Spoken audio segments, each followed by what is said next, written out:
Hello दोस्तों, एक बार फिर से आप सभी का स्वागत है। हम लोग Bihar police previous year series देख रहे थे और 16 तारीख को जो एग्ज़ाम हुआ बिहार पुलिस का, उसके बाद हम लोग संभावित प्रश्नों का सीरीज देख रहे हैं। प्रीवियस ईयर सीरीज जो है 5 वीडियो में हम लोग पूरा कवर कर चुके हैं। जितने भी प्रीवियस ईयर में क्वेश्चन पूछे गए हैं बिहार पुलिस में, वो 5 वीडियो में कवर हो चुका है। 5 वीडियो मिला करके आपको लगभग 4 घंटे का होगा। अगर आपने अभी तक नहीं देखा है तो ज़रूर एक बार जा करके देखें, क्योंकि पिछला जो 16 तारीख को एग्ज़ाम हुआ है उसमें बहुत सारे प्रश्न, लगभग 20 प्रश्न जो है प्रीवियस ईयर सीरीज से ही पूछे गए हैं। तो एक बार ज़रूर जा करके देखें उसको। परीक्षा देने से पहले एक बार तो देख करके ही जाएँ। और ये अभी हम लोग संभावित प्रश्नों का सीरीज देख रहे हैं और संभावित प्रश्नों की सीरीज में ये आज दूसरा मॉडल सेट है। चलिए देखते हैं। आज का पहला प्रश्न है, भारत में सर्वप्रथम जनगणना कब की गई थी? तो भारत में सर्वप्रथम जनगणना कब की गई थी? तो ये हुई थी प्रथम जो है 1872 में, लेकिन ये आंशिक रूप से हुई थी और पूर्णतः जो है 1881 ईस्वी में लागू हुई थी। पूर्णतः 1881 ईस्वी में लागू हुई थी। तो ये क्वेश्चन किस प्रकार से पूछा जाएगा और ऑप्शन के बेस पे इसको छाटा जाएगा। अगला प्रश्न है, विश्व का सबसे बड़ा डेल्टा कौन सा है और यह भारत के किस भाग में स्थित है? तो विश्व का सबसे बड़ा डेल्टा सुंदरबन डेल्टा है और ये पश्चिम बंगाल में स्थित है। अगला प्रश्न है, मानव विकास सूचकांक तैयार करने वाली संस्था कौन सी है? इसका सही आंसर हो जाएगा संयुक्त राष्ट्र विकास कार्यक्रम, UNDP। मानव विकास सूचकांक तैयार करने वाली संस्था है UNDP, संयुक्त राष्ट्र विकास कार्यक्रम। अगला प्रश्न है, भारत में सबसे अधिक कोयला उत्पादन किस राज्य में होता है? भारत में सबसे अधिक कोयला जो है झारखंड में होता है। इसका सही आंसर हो जाएगा झारखंड। अगला प्रश्न है, बेहतर शासन के लिए कंप्यूटरों के प्रयोग को क्या कहा जाता है? बेहतर शासन के लिए कंप्यूटरों के प्रयोग को कहा जाता है ई सुशासन, या इंग्लिश में बोले तो ई गवर्नेंस। हिंदी में ई सुशासन और इंग्लिश में ई गवर्नेंस। अगला प्रश्न है, डिजिटल शब्दों में नेटवर्कों का नेटवर्क किसे कहा जाता है? ये कहा जाता है इंटरनेट को। नेटवर्कों का नेटवर्क इंटरनेट को। अगला प्रश्न है, अस्थियों में कौन सा प्रोटीन पाया जाता है? इसका सही आंसर हो जाएगा ओशिन। अस्थियों में ओशिन पाया जाता है। अगला प्रश्न है, संसद के किस सदन का अध्यक्ष उसका सदस्य नहीं होता है? ये राज्यसभा। इसका सही आंसर हो जाएगा राज्यसभा का जो है अध्यक्ष यानी कि सभापति। अध्यक्ष यानी कि सभापति जिसको बोलते हैं, सभापति जो है वो उस सदन का सदस्य नहीं होता है। राज्यसभा का सभापति जो है उपराष्ट्रपति होते हैं। अगला प्रश्न है, किस मुगल बादशाह ने फारसी को न्यायालय की भाषा बनाया? किस मुगल बादशाह ने फारसी को न्यायालय की भाषा बनाया? तो ये बनाए थे अकबर ने। इसका सही आंसर हो जाएगा अकबर। अगला प्रश्न है, 1855 में संथालों ने किस अंग्रेज कमांडर को पराजित किया था? इसका सही आंसर हो जाएगा मेजर बारो। 1855 में संथालों ने किस अंग्रेज कमांडर को पराजित किया था? इसका सही आंसर हो जाएगा मेजर बारो। अगला प्रश्न है, किस पत्रिका ने वर्नाक्युलर प्रेस एक्ट 1878 का समर्थन किया था? किस पत्रिका ने वर्नाक्युलर प्रेस एक्ट 1878 का समर्थन किया था? इसका सही आंसर हो जाएगा पायनियर। पायनियर पत्रिका जो है वर्नाक्युलर प्रेस एक्ट का समर्थन किया था। अगला प्रश्न है, राजा राम मोहन राय की समाधि, राजा राम मोहन राय की समाधि कहाँ स्थित है? इसका सही आंसर हो जाएगा ब्रिस्टल में। राजा राम मोहन राय की समाधि ब्रिस्टल में। नेक्स्ट क्वेश्चन है, मित्र मेला संघ की स्थापना किसने की थी? मित्र मेला संघ की स्थापना विनायक दामोदर सावरकर ने किए थे, यानी कि BD सावरकर ने किए थे। अगला प्रश्न है, दिल्ली में स्वदेशी आंदोलन का नेतृत्व किसने किया था? इसका आंसर है सैयद हैदर रजा ने। दिल्ली में स्वदेशी आंदोलन का नेतृत्व किसने किया था? सैयद हैदर रजा ने। अगला प्रश्न है, ओपेक का मुख्यालय कहाँ है? इसका सही आंसर हो जाएगा वियना। ओपेक का मुख्यालय वियना में है। अगला प्रश्न है, उबलते जल की तुलना में भाप से हाथ अधिक जलता है, क्यों? क्योंकि इसका सही आंसर हो जाएगा क्योंकि भाप में गुप्त ऊष्मा अधिक होती है। भाप में गुप्त ऊष्मा अधिक होती है, इसलिए गर्म पानी की अपेक्षा जो है भाप से अधिक जलन महसूस होता है। अगला प्रश्न है, चंद्रगुप्त द्वितीय किस नाम से भी जाने जाते थे? चंद्रगुप्त द्वितीय किस नाम से जाने जाते थे? ये जाने जाते थे विक्रमादित्य के नाम से। अगला प्रश्न है, भारत छोड़ो आंदोलन का गुप्त कोड क्या था? तो इसका सही आंसर हो जाएगा करो या मरो। भारत छोड़ो आंदोलन का गुप्त कोड था करो या मरो। अगला प्रश्न है, सती प्रथा पर रोक लगाने वाला पहला गवर्नर जनरल कौन था? सती प्रथा पर रोक लगाने वाला पहला गवर्नर जनरल जो थे वो थे लॉर्ड विलियम बेंटिंग।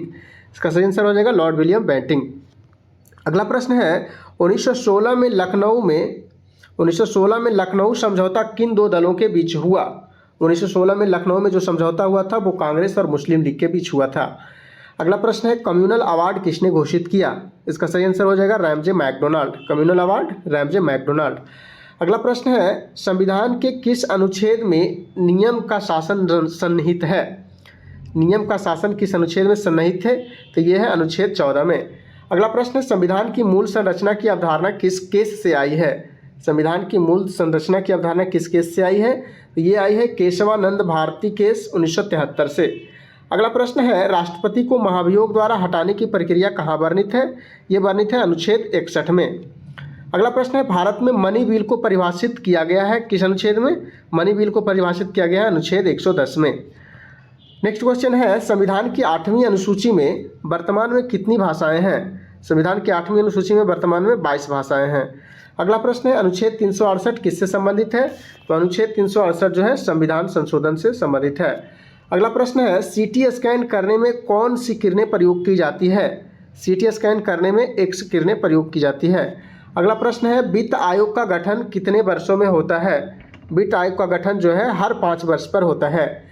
वित्त आयोग का गठन हर 5 वर्ष पर होता है। अगला प्रश्न है, विश्व का सबसे लंबी पर्वतमाला कौन सी है? विश्व की सबसे लंबी पर्वतमाला जो है एंडीज है, और एंडीज जो है कहाँ है? दक्षिण अमेरिका में। अगला प्रश्न है, राज्यपाल को पद से हटाने की शक्ति किसके पास है? राज्यपाल को पद से हटाने की शक्ति राष्ट्रपति के पास है। अगला प्रश्न है, किस अनुच्छेद में नागरिकों के मौलिक अधिकार निलंबित किए जा सकते हैं? तो यह है अनुच्छेद 359। अनुच्छेद 359 में नागरिकों के मौलिक अधिकार निलंबित किए जा सकते हैं। अगला प्रश्न है, कौन सी नदी पश्चिम की ओर बहती है? सही आंसर हो जाएगा नर्मदा। नर्मदा नदी जो है पश्चिम की ओर बहती है। अगला प्रश्न है, झेलम नदी का उद्गम स्थल क्या है? इसका सही आंसर हो जाएगा बैरीनाग। झेलम नदी का उद्गम स्थल जो है बैरीनाग है। अगला प्रश्न है, भारत की सबसे पुरानी पर्वत श्रृंखला कौन सी है? इसका सही आंसर हो जाएगा अरावली पर्वत श्रृंखला। भारत की सबसे पुरानी पर्वत श्रृंखला अरावली। अगला प्रश्न है, कॉफ़ी पौधे के किस भाग से प्राप्त होती है? इसका सही आंसर हो जाएगा बीज से। नेक्स्ट क्वेश्चन है, दुनिया की सबसे गहरी खाड़ी कौन सी है? तो ये है मेरियाना ट्रेंच या मेरियाना गर्त जिसको बोलते हैं। अगला प्रश्न है, भारत की सबसे बड़ी मीठे पानी की झील कौन सी है? इसका सही आंसर हो जाएगा वुलर झील। नेक्स्ट क्वेश्चन है, प्रकाश संश्लेषण की दर किस प्रकाश में अधिक होती है? प्रकाश संश्लेषण की दर लाल प्रकाश में सर्वाधिक होती है। अगला प्रश्न है, कर्क रेखा कितने राज्य से गुजरती है? कर्क रेखा 8 राज्यों से गुजरती है। अगला प्रश्न है, शरीर में ऑक्सीजन ले जाने वाला पदार्थ कौन है? इसका सही आंसर हो जाएगा हीमोग्लोबिन। हीमोग्लोबिन कहाँ पाया जाता है? ये पाया जाता है आरबीसी में। अगला प्रश्न है, द वेल्थ ऑफ नेशन किसने प्रतिपादित किया? द वेल्थ ऑफ नेशन प्रतिपादित किया था एडम स्मिथ ने। नेक्स्ट क्वेश्चन है, न्यूटन के गति के प्रथम नियम को क्या कहते हैं? तो न्यूटन के गति के प्रथम नियम को जड़त्व का नियम भी कहते हैं। अगला प्रश्न है, मस्तिष्क का कौन सा भाग संतुलन बनाए रखता है? तो इसका आंसर हो जाएगा सेरिबेलम। मस्तिष्क का कौन सा भाग संतुलन बनाए रखता है? सेरिबेलम। अगला प्रश्न है, मानव शरीर की सबसे छोटी ग्रंथि कौन सी है? इसका सही आंसर हो जाएगा पाइनियल ग्रंथि। मानव शरीर की सबसे छोटी ग्रंथि पाइनियल ग्रंथि। नेक्स्ट क्वेश्चन है, सबसे तीव्र ध्वनि किस माध्यम में चलती है? सबसे तीव्र ध्वनि जो है ठोस माध्यम में चलती है, और ठोस में भी किस में? इस्पात में। ठोस में भी इस्पात में सबसे अधिक तीव्र गति से चलती है। अगला प्रश्न है, प्रकाश वर्ष किसका मात्रक है? इसका सही आंसर हो जाएगा दूरी का। नेक्स्ट क्वेश्चन है, नागालैंड कब भारत का पूर्ण राज्य बना? इसका सही आंसर हो जाएगा 1963। अगला प्रश्न है, किस पंचवर्षीय योजना में आर्थिक विकास दर सर्वाधिक रखा गया? तो किस पंचवर्षीय योजना में आर्थिक विकास दर सर्वाधिक रहा? 11वीं पंचवर्षीय योजना में। अगला प्रश्न है, अलाई दरवाजा का निर्माण किसने करवाया था? इसका सही आंसर हो जाएगा अलाउद्दीन खिलजी ने। नेक्स्ट क्वेश्चन है, नागफनी में पत्ते किस में रूपांतरित होते हैं? तो पत्ते जो है कांटों के रूप में रूपांतरित हो जाते हैं। अगला प्रश्न है, भारत में प्रथम जैव मंडल आरक्षित क्षेत्र कहाँ स्थापित किया गया था? भारत में प्रथम जैव मंडल आरक्षित क्षेत्र जो है नीलगिरी में स्थापित किया गया था, और ये 1986 में स्थापित किया गया था। अगला प्रश्न है, मौर्यों के बाद दक्षिण भारत में सबसे प्रभावशाली राज्य कौन था? मौर्यों के बाद दक्षिण में सबसे अधिक प्रभावशाली राज्य जो था वो सातवाहन था। अगला प्रश्न है, कनिष्क को किस चीनी जनरल ने पराजित किया था? कनिष्क को पान चाउ नामक जो है चीनी जनरल ने पराजित किया था, पान चाउ। अगला प्रश्न है, क्षेत्रफल की दृष्टि से भारत का सबसे बड़ा टाइगर रिजर्व कौन सा है? इसका सही आंसर हो जाएगा नागार्जुन सागर टाइगर रिजर्व, आंध्र प्रदेश में। क्षेत्रफल की दृष्टि से भारत का सबसे बड़ा टाइगर रिजर्व कौन है? Nagarjuna Sagar tiger reserve, Andhra Pradesh. अगला प्रश्न है, आइसोहेलाइन कैसी रेखा है? आइसोहेलाइन कैसी रेखा है? तो ये है समान लवणीयता के बिंदुओं को मिलाने वाली रेखा आइसोहेलाइन रेखा है। समान लवणीयता वाली बिंदुओं को मिलाने वाली रेखा को आइसोहेलाइन रेखा कहते हैं। अगला प्रश्न है, भारत की साक्षरता दर क्या है? भारत की साक्षरता दर जो है 74.04% है।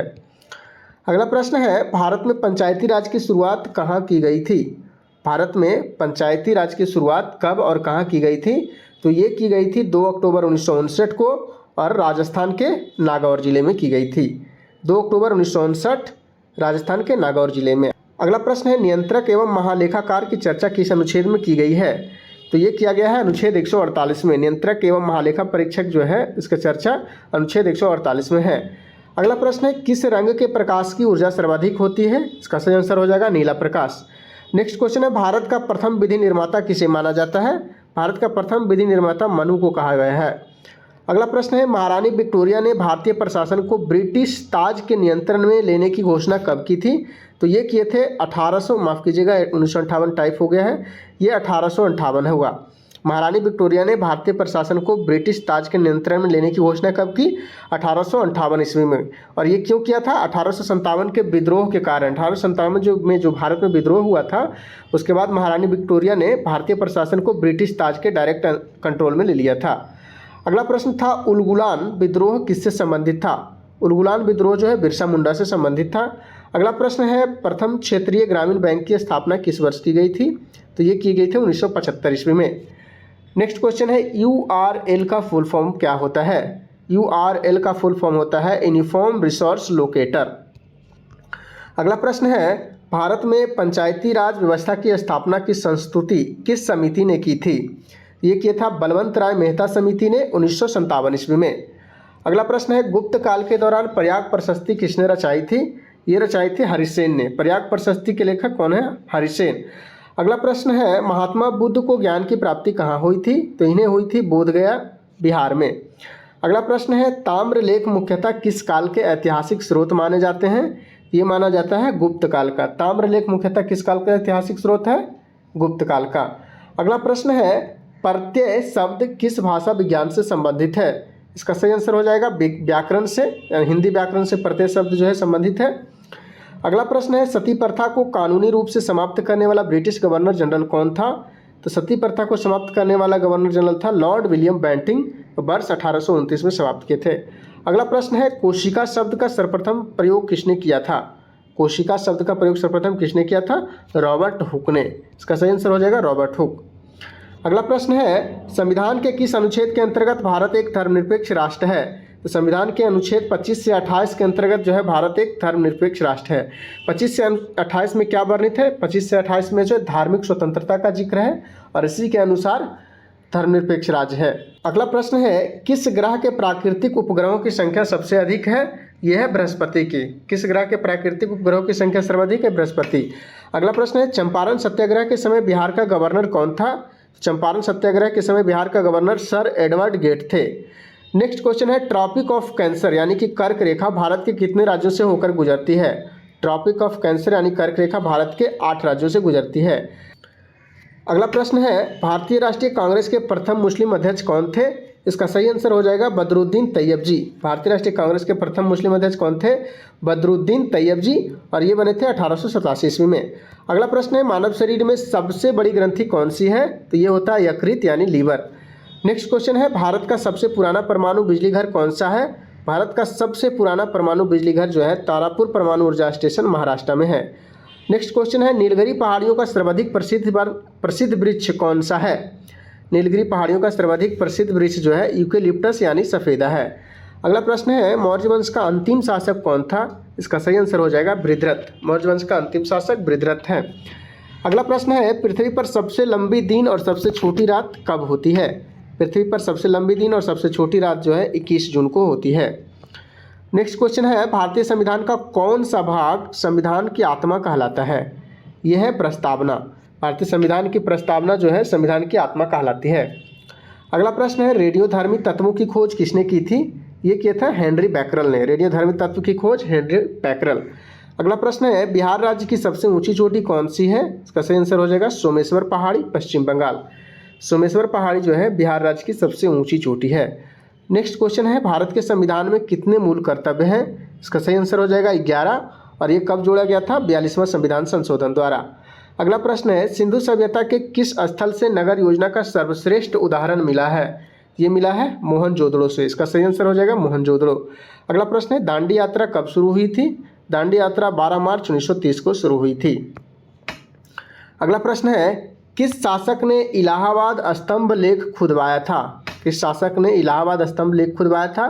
तो ये खुदवाया था सम्राट समुद्रगुप्त ने। इलाहाबाद स्तंभ लेख यानी कि प्रयाग प्रशस्ति सम्राट समुद्रगुप्त। अगला प्रश्न है, मानव अधिकार संरक्षण अधिनियम भारत में कब लागू हुआ? ये लागू हुआ 1993 ईस्वी में। मानव अधिकार संरक्षण अधिनियम वर्ष 1993 में लागू हुआ भारत में। अगला प्रश्न है, छठी पंचवर्षीय योजना किस मॉडल पर आधारित है? छठी पंचवर्षीय योजना जो है आगत निर्गत मॉडल पर आधारित है। अगला प्रश्न है, यंग बंगाल आंदोलन के प्रवर्तक कौन थे? यंग बंगाल आंदोलन के प्रवर्तक हेनरी विवियन डेरोजियो है। यंग बंगाल आंदोलन के प्रवर्तक हेनरी विवियन डेरोजियो। अगला प्रश्न है, ब्रह्म समाज किस सिद्धांत पर आधारित है? ब्रह्म समाज जो है एकेश्वरवाद पर आधारित है। ब्रह्म समाज एकेश्वरवाद पर। अगला प्रश्न है, विधवा पुनर्विवाह को कानूनी रूप से वैध करवाने में किसकी महत्वपूर्ण भूमिका थी? ये भूमिका थी ईश्वर चंद्र विद्यासागर की। विधवा पुनर्विवाह को कानूनी रूप से वैध करवाने में किसकी महत्वपूर्ण भूमिका थी? ईश्वर चंद्र विद्यासागर की। अगला प्रश्न है, 1857 के विद्रोह के समय भारत का गवर्नर जनरल कौन था? उस समय था लॉर्ड कैनिंग। 1857 के विद्रोह के समय भारत का गवर्नर जनरल लॉर्ड कैनिंग। अगला प्रश्न है, भारतीय ओलंपिक संघ की स्थापना कब हुई थी?